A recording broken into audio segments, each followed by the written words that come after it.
আন্দোলনের সময় ডিবির গারদে আন্দোলনকারীদেরকে যেভাবে রিমান্ডে নেওয়া হতো, তাদের স্ত্রী, তাদের ভাই বন্ধুদেরকে, ব্রাদারকে সেখানে নিয়ে যাওয়া হতো।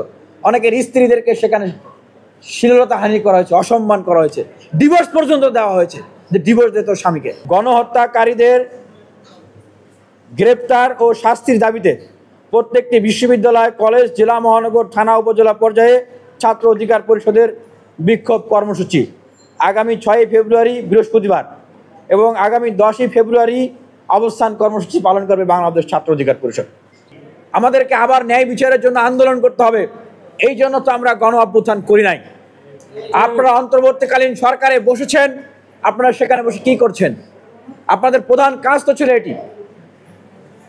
এই যে 350 জন, 350 জন আওয়ামী লীগের মেম্বার অফ পার্লামেন্ট ছিলেন, আওয়ামী লীগের কেন্দ্রীয় কমিটি, ছাত্রলীগ, যুবলীগ, শ্রমিক লীগের কেন্দ্রীয় কমিটি, জেলা পর্যায়ের কমিটির বিভিন্ন স্তরে যারা দুর্বৃত্তায়নের রাজনীতি করেছে, মানুষকে খুন করেছে, নেতৃত্ব দিয়েছে, হামলা করেছে, নির্যাতন করেছে, তাদের কতজনকে গ্রেপ্তার করতে পেরেছেন?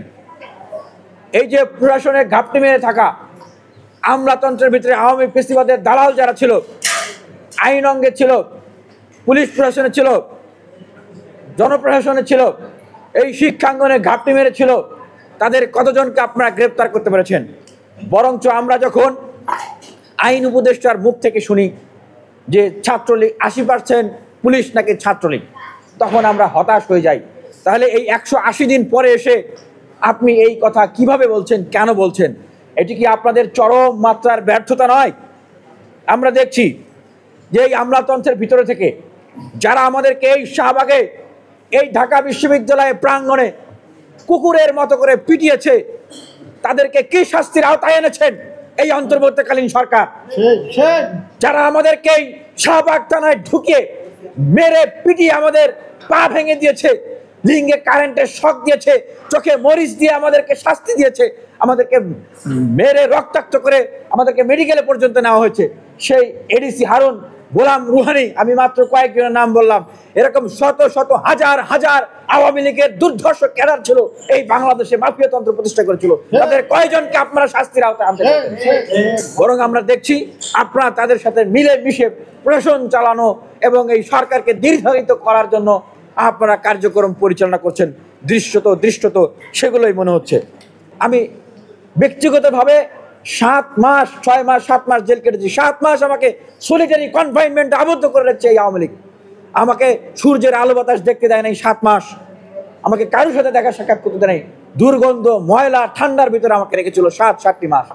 আমি জানি আওয়ামী লীগের পলিসি, আওয়ামী লীগের চিন্তা ভাবনা কতটা নৃশংস, কতটা ভয়ঙ্কর।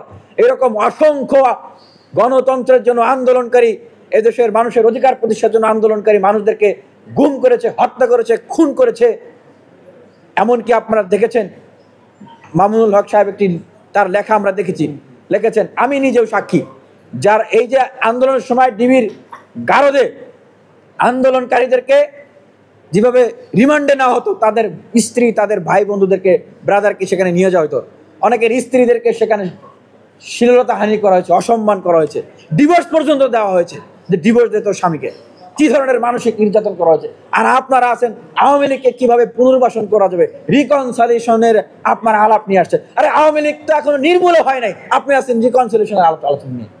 রেমিটেন্স যোদ্ধাদের ঢাকায় বিশেষ ছাড়ে রেডি ফ্ল্যাট দিচ্ছে শতভাগ বিশ্বস্ত ও নির্ভরযোগ্য প্রতিষ্ঠান প্রবাসীর সিটি।